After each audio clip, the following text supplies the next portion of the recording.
नमस्कार दोस्तों, स्वागत है आप सभी का। और आज हम बात करने वाले हैं HbA1c टेस्ट के बारे में। HbA1c टेस्ट क्या है, क्यों कराया जाता है और इसके फायदे क्या है, नुकसान क्या है, और आप डायबिटीज को कैसे पता लगा सकते हैं कि आपके 3 महीने पिछले की डायबिटीज या शुगर लेवल था वो नॉर्मल था या फिर वो आपकी डिस्टरबेंस था, यानी पुअर कंट्रोल था या गुड कंट्रोल था। ठीक है, आगे की हम बात करेंगे कि ये नेक्स्ट जो आने वाले डायबिटीज है यानी कि प्री डायबिटिक की कंडीशन को भी हमें बताता है। सबसे पहले हम बात करेंगे HbA1c होता क्या है। देखिए, आपके आरबीसीज, आपके ब्लड के अंदर आरबीसीज होती है। आरबीसीज के अंदर हीमोग्लोबिन पाया जाता है। हीमोग्लोबिन जब भी आपकी बॉडी में ग्लूकोज लेवल बढ़ता है, यानी कि हीमोग्लोबिन है और ग्लूकोज लेवल है, जब भी ग्लूकोज लेवल बढ़ेगा तो ग्लूकोज लेवल क्या होगा, उस हीमोग्लोबिन से अटैच हो जाएगा, यानी कि चिपक जाएगा, बाइंड हो जाएगा। ठीक है, अब ये शुगर लेवल हीमोग्लोबिन से अटैच हो गया तो ये कहाँ मिलेगा, आरबीसीज के अंदर, क्योंकि हीमोग्लोबिन आरबीसीज के अंदर पाया जाता है।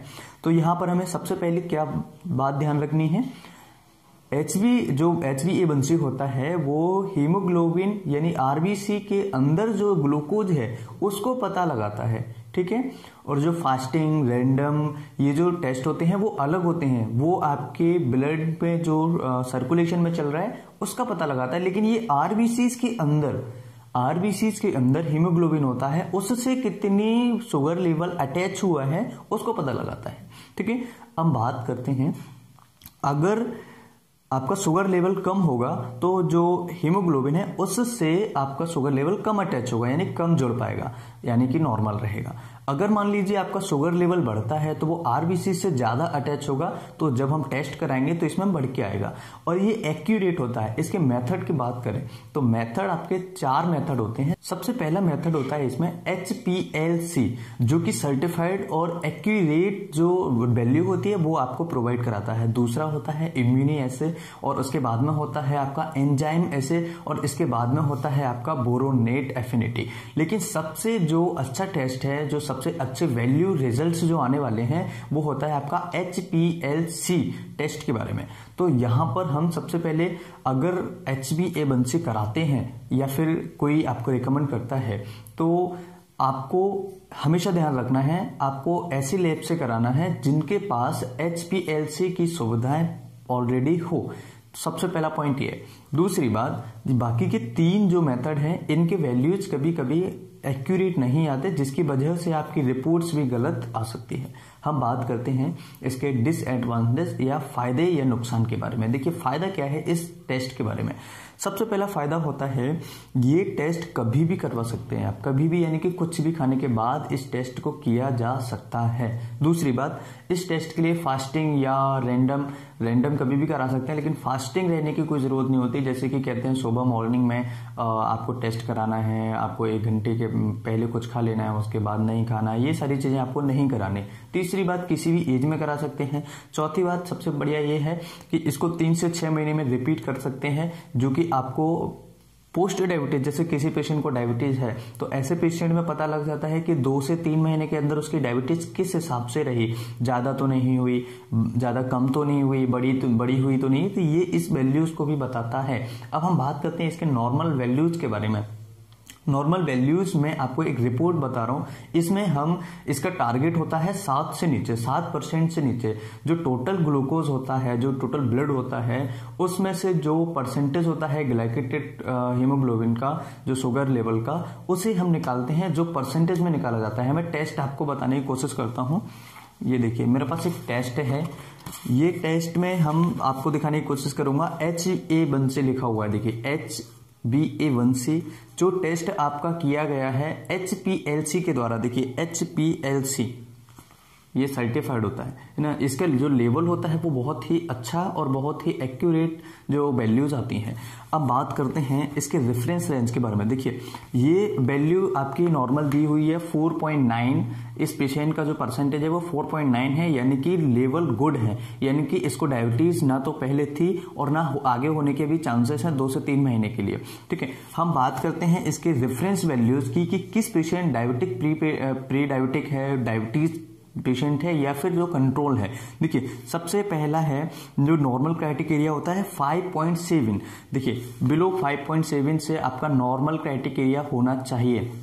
इसके बाद में हम बात करें कि अगर मान लीजिए 5.7 से लेकर के 6.4 तक जाता है तो वो प्री डायबिटिक में है, यानी कि 5.7 से लेकर के 6.4% अगर किसी पेशेंट का जाता है, किसी का टेस्ट आता है, इसका मतलब उसको प्री डायबिटिक है, यानी उसको डायबिटिक होने के चांसेस, आगे डायबिटीज में जाने के चांसेस होते हैं, जबकि प्री डायबिटिक उसको हो चुका है।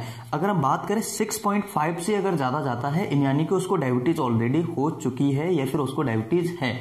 अब हम बात करते हैं कि डायबिटिक के पेशेंट्स जो होते हैं उनमें कंट्रोल यानी कि जो मेडिसिन वर्क कर रही है वो अच्छा वर्क कर रही है नहीं कर रही, इसको कैसे पता लगाएं। देखिए सबसे पहले हमें पता लगाना होता है बिलो 6.5% से अगर नीचे रहता है, देखिए 6.5 से अगर नीचे रहता है यानी कि गुड कंट्रोल है। गुड कंट्रोल यानी कि आपकी मेडिसिन बहुत अच्छी वर्क कर रही है, जो मेडिसिन डॉक्टर्स के द्वारा दी गई है वो मेडिसिन बहुत अच्छी वर्क कर रही है। उसके बाद में 6.5 से लेकर के 6.5% से लेकर के 7% यानी कि फेयर कंट्रोल है।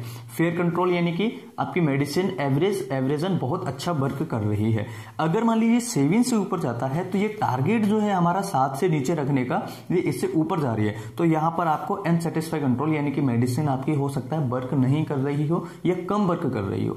अगर मान लीजिए इससे आगे जाता है यानी 8% से ऊपर जाता है, इसका मतलब है आपकी मेडिसिन जो है प्रॉपर तरीके से वर्क नहीं कर रही है और यहां पर आपको मेडिसिन चेंज करने की जरूरत पड़ सकती है या फिर यहां पर आपको मेडिसिन ये डॉक्टर चेंज करने की जरूरत पड़ सकती है। इवन मेडिसिन चेंज करने से ही आपको रिलीफ मिल जाता है, डॉक्टर चेंज करने की जरूरत नहीं पड़ती है, लेकिन कई केसेस में आप सेटिस्फाई नहीं होते तो कर सकते हो। अब हम बात करते हैं कि ग्लूकोज लेवल जो हमने यहाँ पर बताया है वो गुड कंट्रोल यानी कि 90 से लेकर के 120 होना चाहिए mg/dl और 121 से 150 आपका फेयर कंट्रोल होता है। 150 से लेकर के 180 mg/dl अनसेटिस्फाई और 80 से अगर ऊपर जाता है तो फिर आपका पुअर कंट्रोल यानी कि मेडिसिन आपकी वर्क ही नहीं कर रही है। तो ये HbA1c के बारे में एक छोटी सी क्लिप थी। मैं आशा करता हूँ कि वीडियो आपको पसंद आया होगा। वीडियो पसंद है तो लाइक करना और अगर चैनल पर नए हो तो चैनल को सब्सक्राइब करना। इस तरह की वीडियोस मेडिकल से रिलेटेड, ट्रीटमेंट से रिलेटेड एंड बीमारियों से रिलेटेड मैं वीडियोस हैं प्रोवाइड कराता रहूँगा। अब हम बात करते हैं इसके बारे में एडिशनल कि ये जो टेस्ट है वो कब कराना चाहिए या फिर कितने दिन का हमें ऑन एवरेज ये क्राइटेरिया या वैल्यूज देता है। देखिए फर्स्ट जब हम कराते हैं तो ये 2 से 3 महीने पहले के 2 से 3 महीने यानी कि हमने अभी टेस्ट कराया है तो अभी से पहले के जो पीछे निकल चुके हैं पिछले 2 से 3 महीने का टेस्ट वैल्यू हमें प्रोवाइड करा देता है। ठीक है, हमें ये पता लग जाता है कि पहले डायबिटीज कंट्रोल था नहीं था, 2 से 3 ऑन एवरेज 2 से 3 महीने के अंदर क्या डायबिटीज में चला बॉडी के अंदर।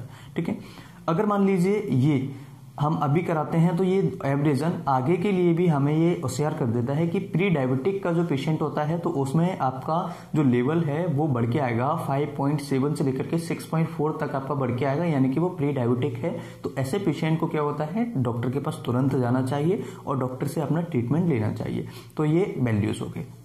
अगर डायबिटीज हो चुकी होगी ऐसे पेशेंट को तो आपको पता लगा सकते हैं और ये एक्यूरेट होता है। इस टेस्ट को कई जगह पर या कई लैबों के अंदर या कई रिटर्न जो लिखते हैं उनको अलग अलग नाम से भी डिनोट किया जा सकता है, जैसे HbA1c या फिर HB या फिर ग्लाइकेटेड HB। ठीक है, तो ये नाम इसके कुछ होते हैं जो कि आपको यहाँ पर देखने को मिल सकते हैं। सो आई होप ये वीडियो आपको पसंद आएगा। वीडियो पसंद है तो लाइक करना, चैनल को सब्सक्राइब करना। मैं फिर मिलता हूँ एक नई वीडियो में नई जानकारी के साथ। तब तक के लिए बाय बाय, ठीक है, थैंक यू फॉर वॉचिंग।